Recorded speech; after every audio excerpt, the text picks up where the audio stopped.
Lyca production Subaskaran வழங்கும் உலகநாயகன் கமலஹாசன் நடிப்பில் Indian 2 இப்பொழுது திரையரங்குகளில். நான் எழுதுறதே ஒரு 2 நாள் முன்னாடி எடுத்துப்பேன். எப்பவுமே ஒரு டியூன் கேட்டு எனக்கு அந்த டியூன் வந்து ஃபர்ஸ்ட் நம்மளுக்கு புரியணும். எனக்கு அவ்வளோ சீக்கிரம் வந்து நம்ம டக்குன்னு அடி கேட்டோன்னே எழுதுறது அடி இருந்தது. அது வராது அவ்வளோதான். ஆனால் எழுதியிருக்கேன். ஆனால் அந்தமாரி அந்த பாட்டுக்கு வந்து கொஞ்சம் டைம் எடுத்தது. என்னன்னா லிரிக்காவே வந்து கொஞ்சம் நல்ல லிரிக்காக போடணும், புதுசாக ஒன்று ஒர்க் அவுட் பண்ணணும். அதில் நம்ம பண்ணது இல்லாமல் ஒன்று பண்ணணும். ரெண்டாவது இந்தியன்றதால கொஞ்சம் நம்ம அந்த பொறுப்பு அந்தமாரி கொஞ்சம் விஷயம்லாம் இருந்தது. கொஞ்சம் நல்லா பண்ணணுன்ற ஒரு மேட்டரால் கொஞ்சம் டைம் எடுத்தே பண்ணணும்.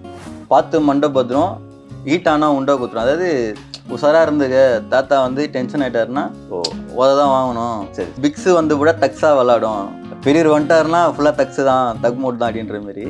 பசங்க கூட வந்து உட்காரும் போது வேற ஒரு இப்போ கல்விக்கெல்லாம் நிறைய வார்த்தை பேசுவோம். பகால்னும் டகால்னும் அந்தமாரிலாம் இருக்கும். அதெல்லாம் வந்து சரி தூக்கி நம்ம வந்து சவுண்ட்ஸாக நம்ம யூஸ் பண்ணிப்போம். நல்லாயிருக்கும். இப்போ கேட்கும்போது ஃப்ரெஷ்ஷாக இருக்கும். அந்தமாரி ஃபீல்ஸாக பண்ணியிருக்கோம். கோவிந்தம்மாவில் கோவிந்தமங்கரானவால் தான் ஃபஸ்ட்டு எழுதுந்து. எப்படி உங்களுக்கு அந்த பேர் கோவிந்தம்மா? நம்ம வீட்டாண்ட வந்து பார்த்தீங்கன்னா இப்போ ஒரு ஃபிகர்னுவாங்க. ஃபர்ஸ்ட் வந்து ஃபிகர்னாங்க. சரி, இப்போ அப்புறம் வந்து கேன்சி நானுங்க, அப்புறம் மெய்மானானுங்க. இப்போ வந்து பார்த்தீங்கன்னா கோவிந்தம்மா. டம்மு குட்டலாம் டும்மு குட்டலாம் டும் குட்டலாம் உடும் குட்டலாம் தென்னை மட்டும் பச்சாட்டை எங்களுக்கு பேட்டு. டம்மு குட்டலாம் டும்மு குட்டலாம் உடும் குட்டலாம் இடம் குட்டலாம் செவரஸ்டம்பா மாற்றிடுவோம் 3 கொடை போட்டு.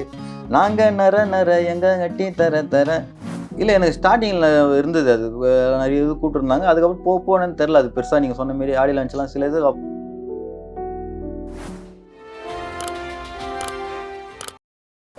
வாவ் தமிழா நேயர்களுக்கு வணக்கம். இந்தியன் 2ல வர தாத்தா வராரு பாட்டு எல்லாரும் கேட்டிருப்பீங்க. அந்த பாட்டு எழுதின கவிஞர் ரோகேஷ் தான் இன்னைக்கு நம்ம மீட் பண்ணுறோம். வணக்கம் ரோகேஷ். வணக்கம் சார். நீங்கள் தாத்தா வராரு பாட்டு எழுதினப்போ இந்த அளவுக்கு இது வைரல் ஆகும்னு எதிர்பார்த்தீங்களா? எனக்கு தோணுச்சு இது கண்டிப்பாக வந்து ஒரு வைரல் மெட்டீரியல் தான் அது அப்படின்ற மாரி இருந்தது. ஆனால் இந்தமாரி ஆகும்னு நினைப்பேன். என்னன்னா பயமாக ட்ரோலிங் இருக்குது, பயமாக ட்ரெண்டிங் இருக்குது, எல்லாமே இருக்குது, ஜாலி இருக்குது, எல்லாமே கலந்து ஒரு ஒரு ஒரு ஹிட் ஒன்று நம்மளுக்கு கிடைக்கிறதுன்ட்டு இது ஃபஸ்ட் டைம் ரொம்ப புதுசான ஒரு ஹிட் இது. பொதுவாக சங்கர் வந்து ஒரு சீனியர்ஸ் வச்சு எழுத வைப்பார். அவர் எப்படி உங்களை இந்த பாட்டு கூப்பிட்டாரு? இப்படி ஒரு பாட்டு பண்ணணுன்னு தான் அவங்க நினச்சிருக்காங்க. ஏன்னா என்னை கூப்பிட்டு அவங்க சொல்லும் போது அவங்க என்கிட்ட சொன்ன ஐடியாஸ் இன்புட்ஸ்லாம் வந்து பார்த்தீங்கன்னா இந்தமாரியான ஒரு பாட்டுக்கான இன்புட்ஸ் தான் எனக்கு கிடைச்சிது. அவங்க கேட்டது கானா மாதிரியான பாட்டு. இப்போ நம்ம ஸ்டைல்லேயே நம்ம பேட்டர்லேயே ஒன்று பண்ணியிருப்போம். ஸோ அந்தமாரியான ஐடியாஸ் தான் அவங்களுக்கு தேவைப்படுது. இப்போதைக்கான வைப்ஸு இந்த பசங்களுக்கான வைப் தான் வேணும் அப்படின்ற மாதிரி ஒரு மேட்ரு அவங்க யோசிக்கிறாங்கன்றது தெரிஞ்சது. அவங்களுக்கு கேட்டாங்க, நம்ம அதுக்கேற்ற மாதிரி தான் பண்ணி கொடுக்குறோம். இதுக்கு சங்கர் ஏதாவது கரெக்ஷன்ஸாக சொன்னார்? அவர் வார்த்தைகளை சேர்த்தார் அவர்? நிறைய அவர் ஐடியாஸ்லாம் வந்து இப்போது இந்த மண்டபத்திலாம் கூட அவர் தான் சொன்னார். இந்த மண்டபத்திரம் அந்த மாதிரிலாம் இருக்கலாம் பாட்டில் அப்படின்லாம் அவர் தான் சொன்னார். அவரும் அந்த ட்ரெண்டிங் அந்த வார்த்தைகள்லாம் வச்சிருக்காரு. ஆமாம், அவர் ஐடியாஸ்லாம் நிறைய சொன்னார். வந்து 7 மணிக்கு வருது மேட்ரு, அதுமாதிரி நிறைய மேட்ரு அவர் ஐடியாஸ்லாம் சொல்லி அங்கங்கே சொன்னார் நிறைய. இந்த பாட்டு எழுதுக்கு எவ்வளோ நாள் ஆச்சு உங்களுக்கு? இது ஒரு 1 வீக் இருக்கும் சார். இது அப்படியா? பொதுவாக கவிஞர்கள்லாம் 1 ஹவரில் எழுதிடுவாங்க, 2 ஹவர்ஸ் எழுதிடுவாங்க. நாங்கள் எப்படி 1 வீக் எழுதினா? இல்லை, நான் எழுதுறதே ஒரு 2 நாள் முன்னாடி எடுத்துப்பேன். எப்பவுமே ஒரு டியூன் கேட்டு எனக்கு அந்த டியூன் வந்து ஃபர்ஸ்ட் நம்மளுக்கு புரியணும். சரி, எனக்கு அவ்வளோ சீக்கிரம் வந்து நம்ம டக்குன்னு அடி கேட்டோன்னே எழுதுறது அடி இருந்தது. அது வராது அவ்வளோதான். ஆனால் எழுதியிருக்கேன். ஆனால் அந்தமாரி அந்த பாட்டுக்கு வந்து கொஞ்சம் டைம் எடுத்தது. என்னன்னா லிரிக்காவே வந்து கொஞ்சம் நல்ல லிரிக்காக போடணும், புதுசாக ஒன்று ஒர்க் அவுட் பண்ணணும். அதில் நம்ம பண்ணது இல்லாமல் ஒன்று பண்ணணும். ரெண்டாவது இந்தியன்றதால கொஞ்சம் நம்ம அந்த பொறுப்பு அந்தமாரி கொஞ்சம் விஷயம்லாம் இருந்தது. கொஞ்சம் நல்லா பண்ணணுன்ற ஒரு மேட்டரால் கொஞ்சம் டைம் எடுத்தே பண்ணணும். கமல் இந்த பாட்டு கேட்டு என்ன சொன்னார்? இல்லை, இன்னும் நாங்கள் சார்கிட்ட ஒன்றும் பேசலை, மீட் பண்ணலையா? அது ஒன்றும் பேசலை. கண்டிப்பாக என்ன நல்லா தான் ஃபீல் பண்ணியிருப்பார் நினைக்கிறேன். புதுசாக இருக்கும் அவருக்கு. இந்த பாட்டை பயன்படுத்தி மோடிக்காக கொஞ்சம் பிரச்சாரம் பண்ணியிருக்காங்க. இதே பாட்டை வந்து மோடிக்காக யூஸ் பண்ணி ரொம்ப வைரலாக இருக்குது. அது உங்களுக்கு எதுவும் பாதிச்சா? அது எதுவும் இல்லை சார், அது ஒரு வகையில் அது அவங்க என்ஜாய் பண்ணும்போது நம்ம பாட்டு பண்ணுற வைப் தானே சார் அது. நம்ம ஒரு பாட்டு ஒன்று பண்ணுறோம், அது வந்து நல்லா ஹிட் ஆகணும், அது 4 பேர் கொண்டாடணும் தான் பண்ணுறோம். அது ஒரு சைடில் வந்து ஒருத்தரும் இப்போ ஃபஸ்ட்டு மோடி ஜி அவர் பண்ணியிருந்தாங்க. அப்புறம் வந்து எல்லா தாத்தாக்கவும் இப்போ பண்ண ஆரம்பிச்சிட்டாங்க. அந்த தாத்தா இருந்தாலும் அந்த தாத்தாக்கு போட்டு பண்ணுறது. அப்புறம் இந்த கதிர உரன்றதே வச்சு ஒரு வைப் பண்ணுறாங்க. ஆமாம், இப்போ மாறி எல்லாம் அந்த பாட்டை வந்து வேற யாருமே வைப் பண்ண ஆரம்பிச்சிட்டாங்க. இப்போ இந்த பாட்டில் வந்து உட்டா ஊரை வித்துரும், பேரை சொன்னா தானா செத்துரும், ட்ரக்ஸு அடிச்சா போல லெக்ஸும் தள்ளாடும், பெல்ட்டில் மினுக்கும் ஸ்டீலு நேதாஜி ஆளு, ஜி தூக்குல தாத்தா வைப்பு. இந்த வரி வந்து டக்குன்னு புரிய மாட்டேங்குது. இது அது என்னன்னா ஃபுல்லாக பார்த்தோன்னா பார்த்து மண்டபத்திரம் ஈட்டானா உண்டா குத்துரும். அதாவது உஷாராக இருந்துக்க. தாத்தா வந்து டென்ஷன் ஆகிட்டாருன்னா தான் வாங்கணும். சரி, பிக்ஸு வந்து கூட தக்ஸாக விளாடும். பெரியவர் வந்துட்டாருன்னா ஃபுல்லாக தக்ஸு தான், தக் மோட் தான் அப்படின்ற மாரி. அதுக்கப்புறம் பார்த்தீங்கன்னா உட்டா ஊரை வித்துரும். அதாவது இந்தமாரி நம்ம வந்து இதை கேட்காமே நம்ம விட்டுட்டு இருந்தோம்னா இதுமாரி பண்ணுறவங்க எல்லாரும், அநியாயம் பண்ணுறவங்க எல்லாருமே நம்மளை ஏமாற்றிட்டு தான் இருப்பாங்க. ஊரே வித்துட்டு போயிடுவாங்க. நாளைக்கு அது நம்மளுக்கு எதுக்காம இருக்காது. அவங்க கிட்டலாம் போயிட்டு பேரை சொல்லுது, சசானாபதின்ற பேரை சொல்லுது. ஃபர்ஸ்ட் வந்து பார்த்தீங்கன்னா உட்டா ஊரை வித்துரும், சேனானா தானா சேர்த்துறோம் அப்படின்ற மாதிரி எழுதியிருந்தோம். அவரோட பேர் அது வந்து சவுண்டிங்காக கொஞ்சம் பேரை சொன்னா தானா சேர்த்துறோன்ற மாதிரி மாற்றிருப்பாங்க நீங்கள். ஓ அப்படி மாதிரி இருந்தால் அது அதனால அவர் பேர் நீங்கள் சொன்னா தப்பு பண்ணுறவங்க கிட்ட அவங்க வந்து தானாக செத்துருவாங்க. ட்ரக்ஸ் வச்ச மாரி அவங்களுக்கு வந்து லெக்ஸ் எல்லாம் வந்து அவங்க வெலை வெளுத்து போயிடுவாங்க, கல்கழுத்து போயிடணும். அந்த மாரி வந்து அவங்க வந்து ஆயிடுவாங்க. தப்பு பண்ணுறவங்களாம் அந்த மோடுக்கு போயிடுவாங்க அப்படின்னு. இது பொதுவாக கிட்டத்தட்ட அந்த கால செய்யுளுக்கு பொழிப்புரை எழுதுற மாதிரி எழுதுவாங்க இல்லையா? இது என்னன்னா ஒரு அநியாயம் பண்றவங்களுக்கு அதாவது தப்பு பண்றவங்கள கேட்க ஒருத்தர் வராரு. அவர் வந்தாருன்னா நீங்க எல்லாமே காலின்றதை வந்து மென்ஷன் பண்ணி தான் எல்லாமே. இந்த பாட்டோட இதுவே அதுதான். இப்போ இந்த மெட்ராஸ் தமிழ் இருக்கா கானா, இது வந்து சவுத்தில் இருக்கவங்களாம் புரியுமா? அது ரொம்ப கஷ்டமா இருக்கு. ஆமா, கொஞ்சம் கஷ்டம் தான். என்னன்னா இப்போ இங்க வந்து பாத்தீங்கன்னா நிறைய புது வார்த்தைங்க இப்போ நான் ஆட் பண்ணி எழுதுறோம். இப்போ இதுலயே பாத்தீங்கன்னா நிறைய வார்த்தை உள்ள கலந்து அங்கங்க இருக்கும். நம்ம மேட்சிங்காக சில வார்த்தை நம்ம ஏரியால இருந்து கொஞ்சம் எடுத்து வச்சுப்போம். இந்த வார்த்தைகளை எங்க நீங்க பிடிக்கிறீங்க? அது நம்ம ஏரியால தான் ஃபுல்லாவே எல்லாமே பாத்தீங்கன்னா வீட்டாண்ட பேசுகிற சவுண்டிங்ஸ் எல்லாமே நம்ம நார்மலாக வீட்டாண்ட வந்து பேசுகிற ஒரு சவுண்ட்ஸ் இருக்குல்ல, அந்தமாரி சவுண்ட்ஸை நம்ம வச்சுப்போம் சார் அதிகமாக. இப்போ பசங்க கூட வந்து உட்காரும் போது வேற ஒரு இப்போ கல்விக்கெல்லாம் நிறைய வார்த்தை பேசுவோம், பகால்னும் டகால்னும் அந்தமாரிலாம் இருக்கும். அதெல்லாம் வந்து சரி தூக்கி நம்ம வந்து சவுண்ட்ஸாக நம்ம யூஸ் பண்ணிப்போம். நல்லாயிருக்கும், இப்போ கேட்கும்போது ஃப்ரெஷ்ஷாக இருக்கும். அந்தமாரி ஃபீல்ஸாக பண்ணிக்கிறது. திடீர்னு ஒரு வரி பாட்டை சொல்லி அதை நம்ம பாஷையில் மாற்றணும்னா மாற்றுவீங்களா? இப்போ உதாரணத்துக்கு டெலிஃபோன் மணி போல் சிரிப்பு அப்படி விழான்னு டக்குன்னு மாற்ற முடியுமா அந்த இதை வந்து? இப்போ செல்ஃபோன் பண்ணி இப்போ டப்பான்ட்டாங்க. நம்ம வேலை வந்து டப்பானா எல்லாருக்குமே டப்பானா ஃபோனு, டப்பா ரின்டோனா சிரிப்பு ஒளி விழா அப்படின்னா அப்படி அந்தமாரி தான் மாற்ற முடியும். பொதுவாக சென்னை தமிழும் தெலுங்கும் கலந்தது அப்படிம்பாங்க. அந்த காலத்தில் 2 தரப்பு மக்களும் வாழ்ந்ததால 2 கலந்து அப்படி ஆயிடுச்சுன்னு. நீங்கள் சென்னையில் எங்கே வளர்ந்தீங்க? நான் சென்னையில் வந்து வேசர்படி சார், பிறந்தது எல்லாமே எங்கே தான். எங்களுக்கு சென்னை இது வந்து தெலுங்கு மட்டும் நம்ம சொல்ல முடியாது சார் ஸ்லாங்ஸில். ஏன்னா தெலுங்கு இருக்கும், உருது இருக்கும், ஹிந்தி இருக்கும். இப்போ பர்மிஷ் அவங்க வந்து பேசுறது கொஞ்சம் பர்மாக்காரங்க இருப்பாங்க ஏரியாவில், உங்களுக்கு தெரியும். இப்போ இன்னொரு வேசர்படி நேரத்துலாம் அவங்க பேசுகிற ஸ்லாங்ஸ் இருக்கும் உள்ள. அவங்க சைடில் இந்த பல்லு, அப்புறம் வந்து பேத்தனைன்னுவாங்க. ஓ அப்படின்னா என்ன அர்த்தம்? பேத்தனைனா பிரச்சனை, பல்லுனா போலீஸு, ஃபிகருக்கு வந்து என்ன சொல்லுவாங்க மெய்மானுவானுங்க, மெய்மா. ஓகே மெய்மா சீரியன்வாங்க. மெய்மா சீரியனா பொண்ணு வருது, ஓகே அந்த மாதிரிலாம் சொல்லுவாங்க. அது மாதிரிலாம் இருக்கும். அந்த மாதிரிலாம் கேட்டு அதுமாதிரி நிறைய வார்த்தைங்க இருக்கும் ஏரியாவில். நீங்கள் பர்மான்னு சொல்லும்போது தான் நீங்கள் முதல்ல எழுதுறதே வந்து பர்மா சுச்சுவேஷனில் எழுதியிருக்கீங்க இல்லையா? டங்கா மாதிரி உதாரி பாடிருக்கீங்க. உங்களுக்கு வந்து கேவியான் தான் சான்ஸ் கொடுத்தாங்க. அதுக்கு முன்னாடி நீங்கள் என்ன பண்ணிட்டு இருந்தீங்க? அதுக்கு மாதிரி நான் பாரிஸில் ஒர்க் பண்ணிட்டு இருந்தேன் சார். இந்த ப்ரெஸ்ஸில் வந்து மிஷின் மேனாக ஒர்க் பண்ணிட்டு இருந்தேன். ஓகே பிரிண்டிங் ப்ரெஸ்ஸில் வந்து ஒரு 7 வருஷம் 8 வருஷம் ஒர்க் பண்ணியிருந்தேன். 10 வருஷம் ஒர்க் பண்ணியிருந்தேன் பாரிஸில். எப்படி நீங்கள் இவர் கேவியான் பார்வையில் பட்டீங்க? ஒரு 5-6 ஆல்பம்ஸ் வந்து பண்ணிட்டு இருந்தேன் ஸ்டார்டிங்கில். எனக்கு ரொம்ப இன்ட்ரெஸ்ட் பாட்டு எழுதணும். ஃப்ரெண்ட்ஸ் கூட சேர்ந்து ஃப்ரெண்ட்ஸ், ஏரியா ஃப்ரெண்ட்ஸ், கானா பாடுற ஃப்ரெண்ட்ஸ் எல்லாம் வந்தாங்க. ஒரு 5-6 பேர் இருந்தாங்க. நான் அவங்க கூட சேர்ந்து ஃபுல்லாக ஆல்பம்ஸ் போட்டுருந்தோம். அந்த ஆல்பம்ஸ்லாம் கொஞ்சம் நல்லா கிளிக் ஆகி அது வந்து கேவியான் சார்ட்ட போய் தான் அந்த வாய்ப்பே கிடச்சிது. அவர் தேடினார் அந்த டைம் வந்து கரெக்டாக புதுசாக ஒருத்தர் நம்ம தூக்கணும் அப்படின்னு சொல்லி கானா எழுதுறவங்க யாருன்னா சொல்லிட்டு அவர் தேடும் போது நம்ம பாட்டு கிடச்சி நம்ம கேசிட்டு போய் அவர்கிட்ட ஆல்ரெடி கிரண் அண்ணா தான் வந்து அதை கேசட் எதுவுமே கொடுத்து அவர்கிட்ட அதை ரெக்கமெண்ட் பண்ணி அப்புறம் அவர் கேட்டு அவருக்கும் வந்து வைபாய் பாட்டு சரி கூடுங்க ட்ரை பண்ணலாம் சொல்லிட்டு அவங்க என்ன நினச்சிருக்காங்கன்னா சரி இந்த பாட்டில் எழுதுனவங்க கிடையாது ஒரு 60-70 வயசு இருக்கும் போகுது, 50 வயசு மேலே இருப்பாங்க அப்படின்னு. நான் போனேன் எனக்கு அப்போ 21 வயசு தான். எனக்கு பார்த்த உடனே நீ தான் எழுதுனே அந்த பாட்டில் உண்மையான்றது அவங்களுக்கு ஒரு பெரிய ஷாக்கிங்கே இருந்தது. அதெல்லாம் அவங்களுக்கு என்னன்னா சரி ட்ரை பண்ணி பார்ப்போம் அப்படின்னு சொல்லிட்டு என்ன வச்சு 1 year பார்த்தோன்னா நானும் எழுதி கொடுத்தா அவங்களுக்கு எல்லாமே ரொம்ப ஃப்ரெஷ்ஷாகவே இருந்தது. அவங்க 1 year யூஸ் பண்ணிட்டாங்க அதை பக்காவாக. அது மியூசிக் டேரக்டர் வந்து ஹாரிஸ் ஜெயராஜ். அவர் எப்படி உங்களை ஏற்றுக்கிட்டார்? அந்த பயம் இருந்தது எனக்கு ஸ்டார்டிங்கில். ஏன்னா பெரிய மியூசிக் டேரக்டர் சார் நம்ம வந்து ஃபஸ்ட்டு பாட்டு பண்ணுறோம் எழுதுறோம் படத்துக்குன்னு சொல்லிட்டு ரெடி ஒர்க் அவுட் ஆகும். அவங்க எடுத்துப்பா. நான் கேவியன் சார்ட்டே கேட்டேன், சார் இது எப்படி சார் ஓகே ஆகுமா அப்படின்னு. இல்லை கண்டிப்பாக வந்து ஒர்க் அவுட் ஆகும் இது கண்டிப்பாக, நீ வேணா பாரு அப்படின்னு சொல்லி எனக்கு தைரியம் கொடுத்து நான் கூப்பிட்டு போந்தே கேவியன் சார் தான் இடத்துக்கு. அதுக்கேற்ற மாரி ஹாரிஸ் சார் வந்து பயங்கரமாக அதை என்ஜாய் பண்ணி அந்த லிரிக்கெல்லாம் அந்த லவ் பண்ணி இப்போ கேட்கும் போது நம்மளுக்கு இன்னும் நிறைய பண்ணணும் அப்படின்ற இன்ட்ரெஸ்ட் அதிகமாகிடுச்சு. அந்த பாட்டுக்கு என்ன சம்பளம் கொடுத்தாங்க? அதை நீங்கள் என்ன பண்ணீங்க? 25-30 எவ்வளோ ஸ்டார்டிங்ன்றதால எனக்கு பெருசாக தெரியலாம். சம்பளமே வேணான்னு சொன்னேன் நான். இல்லை சார் எனக்கு பைசாலாம் வேணாம், எனக்கு பாட்டு வந்தால் போதும் சார் படத்துலன்ற மைண்ட் செட் தானே. நம்ம நினைக்காத ஒன்று நம்மளுக்கு கிடச்சிருக்கு. தனுஷ் சார் படம், AGS production, KVN sir direction எல்லாமே ஒரு பெரிய டீமாக இருக்குது. ஹாரிஸ் சார் மியூசிக்கு ஃபஸ்ட்டு படமே நம்மளுக்கு இப்படி ஒரு ப்ராஜெக்ட்ன்றது நம்மளுக்கு ரொம்ப பயங்கரமான ஒரு விஷயமா இருந்தது அது அந்த டைமுக்கு. ஏன்னா நம்ம எழுதின சின்ன ஆல்பம் பண்ணுறோம். ஒரு பாட்டோட ஒர்த்தே பார்த்தீங்கன்னா ஒரு 10,000 ரூபாய் அவ்வளோதான் இருக்கும். நாங்கள் பண்ண கேசட்டோட ஒரு பாட்டோட ஒர்த்து. அந்த பாட்டு பண்ணிட்டு நம்ம இவ்வளோ பெரிய பாட்டு பண்ணுறோம். இதோட ஒர்த்தே வேறு, இதோட இது ஸ்டைலே வேறு, பேட்டர்னே வேறு, சினிமா அதுவும் ரொம்ப பெரிய படம். இந்தமாரி எல்லா விஷயமும் இருக்கும்போது நம்மளுக்கு பைசான்றது கண்ணுக்கே தெரில எனக்கு. நம்ம லைஃப் இதில் இருக்குது அப்படின்றது தான் இன்னும் இருக்குல்ல. அதெல்லாம் நான் அதுக்காக வந்து சார் எனக்கு பைசா வேணாம், நீங்கள் இது ஒன்றுக்கே சொல்லுவேன். அதெல்லாம் இல்லைம்மா, நீ ஒர்க் பண்ணியிருக்க உங்களுக்கு வந்து வரும், நீ வாங்கிக்காமா, அது வேணான்னு சொல்லாத அப்படின்னு சொல்லி எனக்கு ஃபஸ்ட்டு அவர் தான் என்கரேஜ் கொடுத்து எல்லாமே அவர் தான் சொல்லி கொடுத்தாரு. அது என்ன பண்ணீங்க? முதல் சம்பளத்தை நீங்கள் என்ன வாங்கி நான் வந்து நல்லா ஜாலியாக செலவு பண்ணேன். வீட்டில் கொஞ்சம் பைசா கொடுத்துட்டு, ஏன்னா பெரிய காசு வீட்டில் கொஞ்சம் காசு கொடுத்துட்டு மீதி நான் நல்ல ட்ரெஸ் எல்லாம் எடுத்து போடணும். ஏன்னா அப்போ வந்து நம்ம அந்த சுத்தணும் கித்தணும் கொஞ்சம் ஆசைலாம் இருந்திருக்கும் அந்த வயசுல. ஆமா. அதெல்லாம் இப்போ பண்ணிட்டோம். அவ்வளவுதான். அது ரொம்ப பெருசா இல்லை சார். ஒரு சில வீட்டில் இதை என்கரேஜ் பண்ண மாட்டாங்க. எதுக்கு இந்த பாட்டுக்கு போயிட்டு அதாவது வேலைக்கு போய் சம்பாதி அப்படின்னு. உங்க வீட்டில் எப்படி ரியாக்ட் பண்ணாங்க? இல்லை, எங்கள் வீட்டில் நான் சொல்லவே இல்லை சார். பாட்டு எழுதுனதே ஃபர்ஸ்ட் சொல்ல. ஏன்னா எனக்கு தெரியும் இல்ல வீட்டில் முதல்ல நீங்க கானா அந்த ஆல்பம்லாம் போடும்போது ஆமா. அதை எப்படி ரியாக்ட் பண்ணாங்க? ஆனால் அது அப்படிதான் சொல்லவே இல்லை சார். நான் ஆல்பம் எழுதும் போதே நான் சரி. ஏன்னா வீட்டில் எனக்கு தெரியும் நம்ம வந்து பிரச்சனை இல்லை வேலைக்கு போகிறோம். ஆ. இப்போ நம்ம ஒரு நாள் வேலைக்கு போனோட வீட்டில் வந்து டிஸ்டர்ப் ஆகும். கேட்பாங்க கண்டிப்பாக வேலைக்கு போகாத எங்கே போய் சுற்றிட்டு இருக்கேன்னு கேட்பாங்க.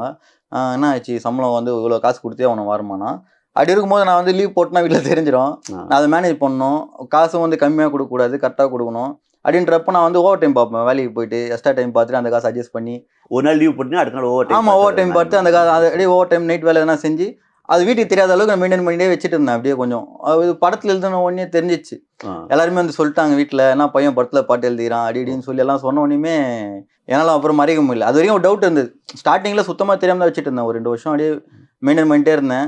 அதுக்கப்புறம் ஒருத்தர் வந்து வீட்டில் வந்து லைட்டாக சொல்லி எங்கள் அம்மாவுக்கு டவுட் வந்து ஓகே அப்படிதான் அவங்க கேட்டு அப்புறம் படத்துல இருந்து தெரிஞ்சிச்சு, பார்த்துட்டாங்க. அதுக்கப்புறம் நானே சொல்லிட்டேன் ஆமா அப்போல்லாம் பண்ணுறேன் அப்படின்னு சொல்லி அப்புறம் தான் தங்கமாரிக்கு அப்புறம் தான் வீட்டில் வந்து ஓப்பனாகவே தெரியும் பாட்டு எழுதுனேன். வீட்டில் எத்தனை பேர் உங்களுக்கு வீட்டில்? நான் அக்கா 2 பேர். அக்காவும் இதை என்கரேஜ் பண்ணுவாங்களா உங்களை எழுதுறது? எங்கள் அக்காவுக்கு ரொம்ப பிடிக்கும் நான் பாட்டு எழுதலாம்.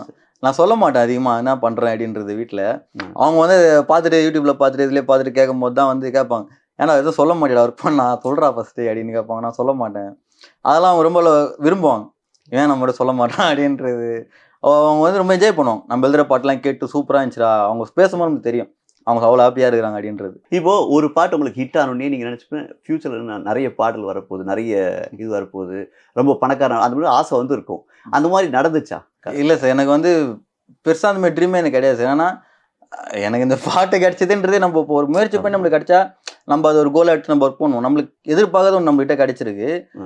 அது வந்து நான் என்ன எப்படி எடுத்ததுன்னே தெரியல. எனக்கு நம்மளுக்கு ஒரு பெரிய லக் அது. அந்த டைமுக்கு நான் வந்து கொஞ்சம் விளையாட்டுத்தனமாக இருந்தேன். அதுக்கப்புறம் தான் எனக்கு அந்த அறிவுலாம் வந்து சரி நம்ம கரெக்டாக பயன்படுத்தணுன்றதே அந்த இது ஒரு லிமிட் அப்போ தான் எனக்கு புரிஞ்சுது. அதுக்கப்புறம் நான் ப்ராப்பராக ஒர்க் பண்ண ஆரம்பித்தேன். அது வரையுமே கொஞ்சம் விளையாட்டுத்தனமாக தான் இருந்தேன் ஸ்டார்டிங். நீங்கள் கானா பாட்டு எழுதுறீங்க, இதே தூய தமிழர்களால் பாட்டு எழுத முடியுமா உங்களால்? பண்ணலாம் சார். ஏன்னா நம்ம இதுவரெல்லாம் அதை ஒர்க் அவுட் பண்ணி பார்த்தது இல்லை. அதில் ஒர்க் அவுட் பண்ணி நம்ம வேலை செய்யும் போது தான் நமக்கு தெரியும் அது எப்படி பெட்டர்மெண்ட் நம்மகிட்ட கரெக்டாக இருக்கான்னு. நான் வேணா அந்த மாதிரி செஞ்சு பார்த்தது இல்லை ஒர்க். அந்த மாதிரி தமிழில் பாட்டு எழுதுறவங்களை யார் உங்களுக்கு பிடிக்கும்? எனக்கு வந்து கண்ணதாசன் ரொம்ப பிடிக்கும். எனக்கு வாலிபர் சார் ரொம்ப பிடிக்கும். இப்போ பார்த்தீங்கன்னா மதன் கார்கி சார் ரொம்ப பிடிக்கும். உங்களுக்கு மிகப்பெரிய ஹிட் வந்து நீங்கள் அனிருத்தோட சேர்ந்ததுக்கு அப்புறம் தான். அனிருத்தும் நீங்களும் எப்படி நினைச்சீங்க? எனக்கு வந்து டங்காமாரி வந்தோடனே எனக்கு வந்து லக்ஷ்மண் ஆஃபீஸ்லேருந்து கால் அடிச்சு இந்தமாரி ஒரு படம் பண்ணுறோம் ஜெயம் ரவிக்கு அப்படின்னு சொல்லி பேசியிருந்தாங்க. நானும் போய் பார்த்து டியூன் போட்டு காமிச்சாங்க. டியூனே வந்து டண்டனகான் தான் இருந்தது. சரி, என்னன்னா நான் அடி கேட்கும் போது ஆமாப்பா இவர் வந்து டிஆர் ஃபேன் கண்டென்ட் சொல்லி நம்ம எழுதி கொடுத்து அதை ஓகே பண்ணி ரெக்கார்டிங் போகும்போது கரெக்டாக கோட் ஷூட்லாம் போட்டு வந்துன்னு சொல்லிட்டாங்க. அதுமாரி அனிபுரம் வந்து பாரு அப்படின்னு சொல்லிட்டாங்க. சரின்னு சொல்லிட்டு நானும் கோட்லாம் போட்டு போயிட்டேன். அவர் நார்மலாக வந்துட்டு நான் ப்ரோ கோட்லாம் போட்டு வந்துட்டீங்க அப்படியே அந்த இதுலேயே நல்லா ஃப்ரெண்ட்லி ஆகிட்டு அப்படியே பேசி நல்லா ஜாலியாக உள்ள வந்துட்டார். என்னையும் வந்து கம்ஃபர்டபுள் ஆகிட்டார் ரொம்ப அவர் கூட. உடனே வந்து மாறி அப்படி இப்படின்னு கண்டினியூவாக வந்து டிஎன்பிஎல் ஆல்பம் அப்படின்னு கண்டினியூவாக வந்து ஒர்க் கூட இருந்தால அதுவும் இல்லாமல் நெருப்புடால வந்து ஒரு பாட்டு பண்ணார். டக்குன்னு ஒரு 2 பாட்டு ஆல்பம்லாம் பாடினார் அவர். நான் எழுதுன்னு தான் பாடினார். அவர் மியூசிக்லாம் அப்போ எழுதுனேன். அது கொஞ்சம் நிறைய பண்ணதால கொஞ்சம் நேரம் க்ளோஸ் ஆகிட்டோம். அதுக்கப்புறம் அவர் அந்த ஆல்பம் பண்ணும்போது கூப்பிட்டு ஒன்று பண்ணும்போது சொல்லும் போது நம்மளுக்கு அதுலேருந்து ரொம்ப மரியாதை வந்துச்சு எனக்கு அவர் மேலே. ஏன்னா நல்ல ஒரு பெரிய படம் நம்ம பேஷனாக நான் தலைவர் ரசிகர்.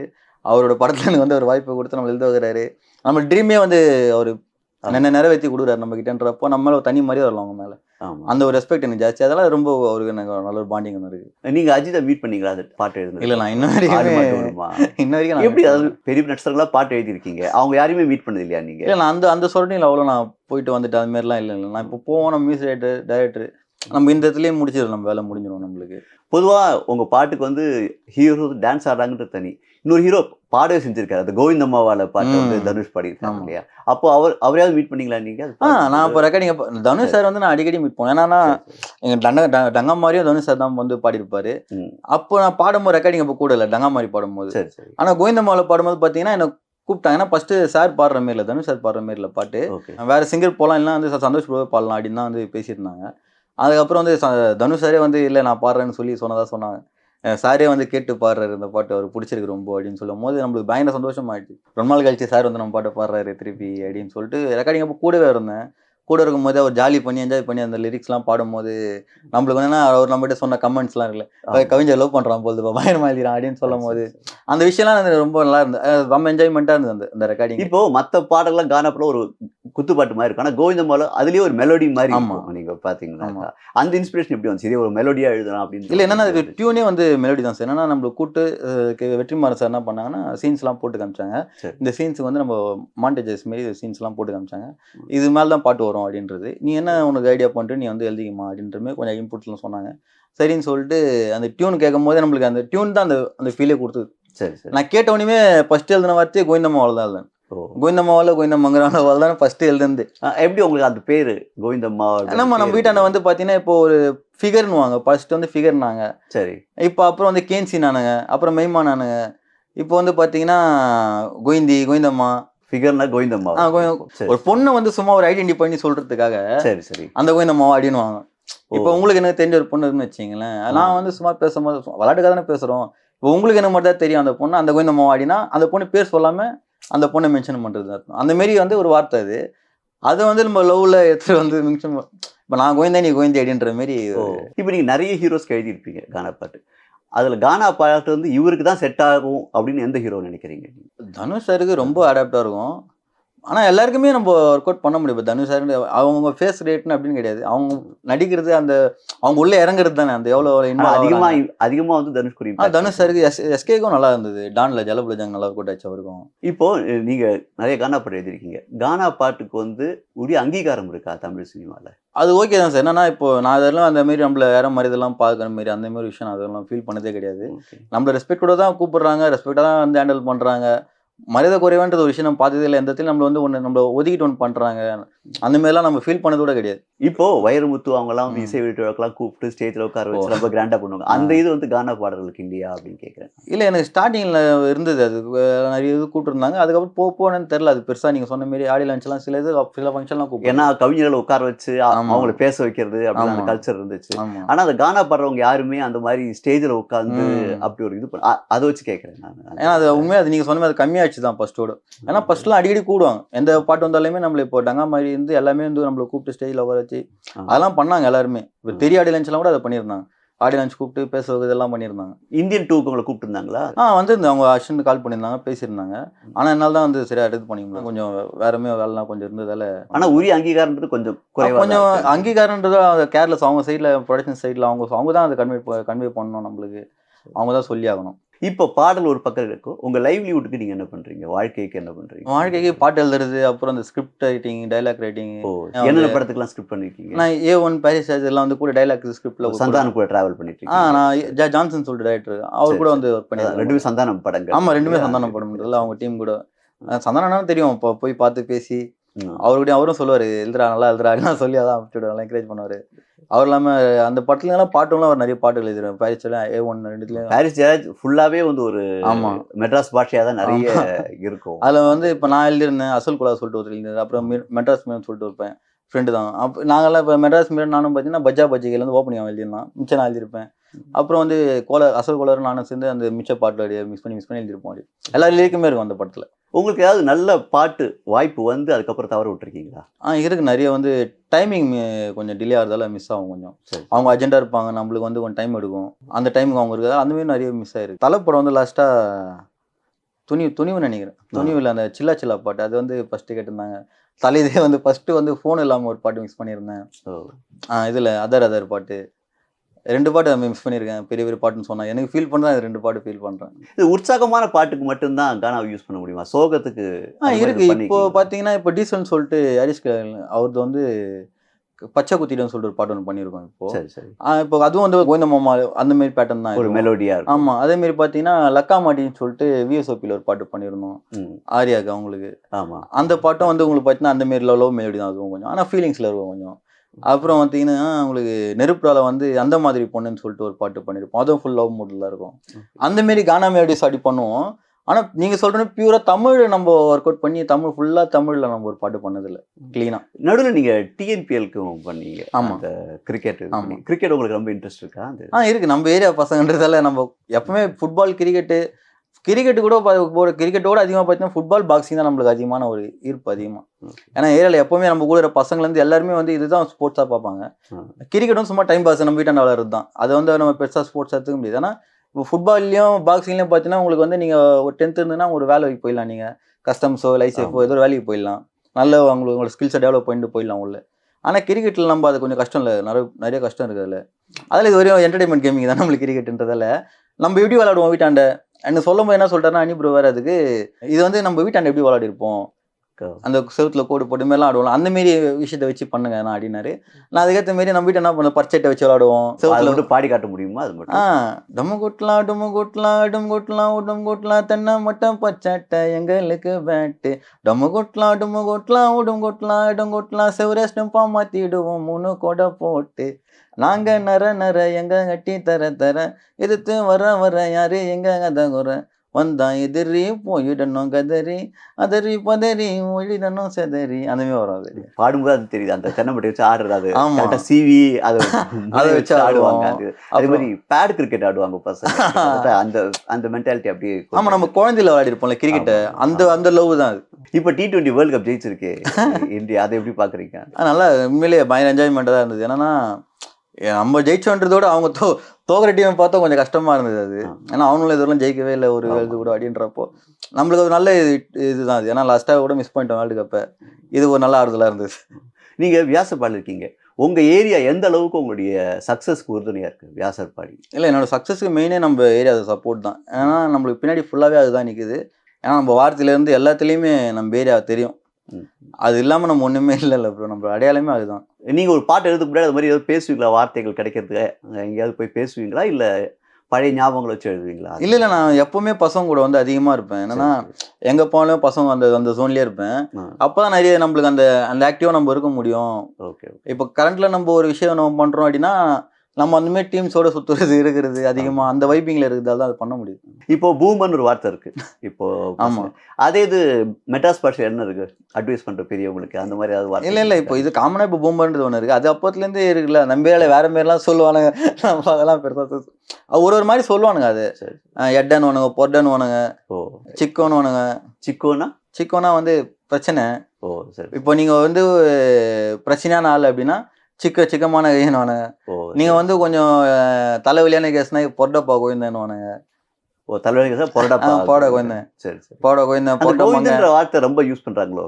கோயந்தேன், மங்கன், கொரதன், அது மாதிரி நிறைய இது யூஸ் பண்ணிப்பாங்க. அது கேர்ள் ஃப்ரெண்டுக்கு என்ன சொல்லுவாங்க? கேர்ள் ஃப்ரெண்ட் அதான் மெய்மானுவானுங்க. சரி சரி. பொண்ணுங்க அந்த மாதிரி பேசுவாங்க இதே மெட்ராஸ் பாஷையில? பேசுவாங்க, பொண்ணுங்களே பேசுவாங்க. அவங்க என்ன யூஸ் பண்ணுவாங்க? பசங்க என்ன யூஸ் பண்ணுவாங்க? கோயந்தன் தான் சொல்லுவாங்க. கோவிந்தன் சொல்லுவாங்க. பொண்ணுங்க கோயந்தன்னா பசங்க கோயந்தமானாங்க. உங்களை வந்து இந்த அளவுக்கு வளர்ச்சி காரணம் வந்து கேவி ஆனந்த். இப்போ அவர் இல்லை, அவர் இருந்திருந்தா என்ன சொல்லியிருப்பார் நினைக்கிறீங்க நீங்க? ரொம்ப சந்தோஷப்பட்டிருப்பேன். ஏன்னா எனக்கு சூரிய எஃப்எம்ல வந்து நாங்கள் லங்காமாரி இது முடிஞ்ச உடனே ஒரு இது ஒன்று அந்த சூரிய எஃப்எம்ல லான்ச் ஒன்று பண்ணியிருந்தாங்க. அப்போது வந்து சார்கிட்ட கேட்கும்போது சார் சொன்னார், எடி பையன் அப்படின்னு என்னை பற்றி கேட்கும்போது கண்டிப்பாக ஒரு ரவுண்டு வருவார் அப்படின்னு சொல்லியிருந்தார்.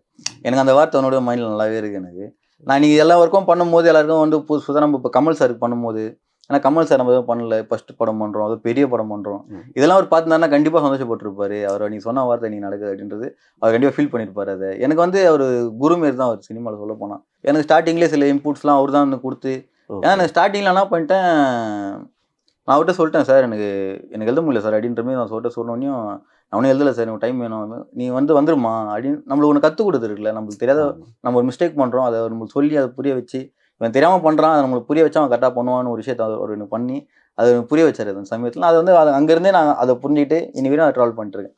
நீங்கள் இந்த டண்டனக்கா பாட்டு வந்து டி ராஜேந்தர் வச்சு எழுதிங்க சொல்லி அப்போ ஒரு பிரச்சனையாச்சு. ஆமாம், அது எப்படி ஃபேஸ் பண்ணீங்க? உங்களுக்கு எதுவும் வந்துச்சு? இல்லை, எனக்கு எதுவுமே அதில் அலிகேஷன் எதுவுமே நம்மளுக்கு நம்ம சைட்லேருந்து எதுவுமே வரல. நான் வந்து ஏரியில் சொன்னாங்க இந்த மாதிரி பிரச்சனை இருக்காமே, ஏன்னா எனக்கு தெரிய கூட இல்லை. நான் நியூஸ்லேயும் பார்க்கல, இதுலேயும் பார்க்கல, எல்லாம் சொல்லும் போது தான் நான் போய் பார்க்கும்போது தான் இந்த ஒரு பிரச்சனை போயிட்டுருக்கு. அப்புறம் நான் அடிச்சு கேட்கும்போது இது ஒன்றும் இல்லைம்மா, அதை நாங்கள் பேசிட்டோம், அது ஒன்றும் இல்லை அப்படின்னாங்க.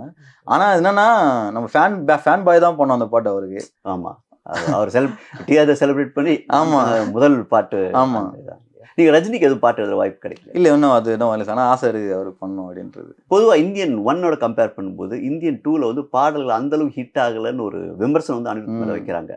அது எப்படி பார்க்குறீங்க? அது மைண்ட் செட் தான் சார். நம்ம என்ன இப்போது ஒரு பாட்டு ஒரு மாதிரி பண்ணி வச்சிருக்காரு. இப்போ அவர் வந்து பார்த்தீங்கன்னா, இப்போ நம்ம ஸ்டைல் வந்து பார்த்தீங்கன்னா, தாத்தா வரா இருக்கு. சரி. நல்ல தமிழ் பாட்டு வேணும்னா ஒன்று 2 பாட்டு இருக்கு. பாரா இருக்கு. அப்புறம் நிருப்பம் அது இருக்கு. நல்ல ஒரு மோட்டிவேஷனான கம்பேக் இண்டியன் இருக்கு. அவர் ஒரு ஒரு பேட்டர்னில் ஒரு பண்ணி இப்போ கதைக்கு என்ன தேவையோ அதை அவர் பண்ணியிருப்பார் கண்டிப்பாக. சரி. நம்ம இது வரையிலுமே அனிப்ரோ படம் எல்லாத்தையும் பார்த்துருக்கோம். ம். அவர் மியூசிக் வந்து மேஜராக எல்லா பாட்டுலையும் ஒர்க் அவுட் ஆயிருக்கு. அப்படி இருக்கும்போது இதில் அப்படி சாதாரண ஒன்று பண்ணியிருக்க மாட்டார். கண்டிப்பாக பெரிய படம்ன்றதால நல்லா ஒன்று பண்ணியிருப்பாங்க. இது போக போக இது ஹிட் ஆமாம், இது கண்டிப்பாக இது படம் பார்த்தா தான் இது எல்லாருக்குமே அந்த ஏன்னா vibe. தாத்தா வர்ற அளவுக்கு மற்ற பாடல் ஹிட் ஆகலையோன்னு ஒரு சின்ன ஒரு ஏன்னா doubt இது இருக்கு. கொஞ்சம் வைப் மெட்டீரியலாக இருக்கிறதால இதை பற்றி பார்க்குறாங்க சார். நீங்கள் படம் ரிலீஸுக்கு அப்புறம் என்னென்ன பாட்டு எடி போகும் தெரியாதுல்ல நம்மளுக்கு. ஏன்னா அந்த வைப் வந்து கனெக்ட் ஆகும்போது தான் உங்களுக்கு பெருசாக இருக்குமே. இப்போ நம்ம இந்தியனை பற்றி பேசுகிறோம், இந்தியன் பாட்டு எவ்வளோ பெருசாக நம்ம அது வைப் நம்ம அதை படம் பார்த்து வைப் பண்ணிடுவோம். அந்த பாட்டை வந்து படமே நீங்கள் எத்தனை வாட்டி பார்த்துருப்பீங்க சும்மா இந்தியன் வச்சு பாருங்க. நானே ஒரு 20 வாட்டி மேலே பார்த்துருப்பேன். அப்படி இருக்கும்போது நம்மளால மறக்க முடியாதுங்க சார். அது கொடுத்த வைப் அப்படி ஒன்று நம்மளுக்கு இருக்குல்ல. ஆல்பம் சினிமா ரெண்டுல எதுக்கு எழுதுறது ஈஸி? ஆல்பம் ஈஸி சார் கொஞ்சம். என்னன்னா நம்ம நினைக்கிறத பண்ணிடலாம் ஆல்பத்தில்.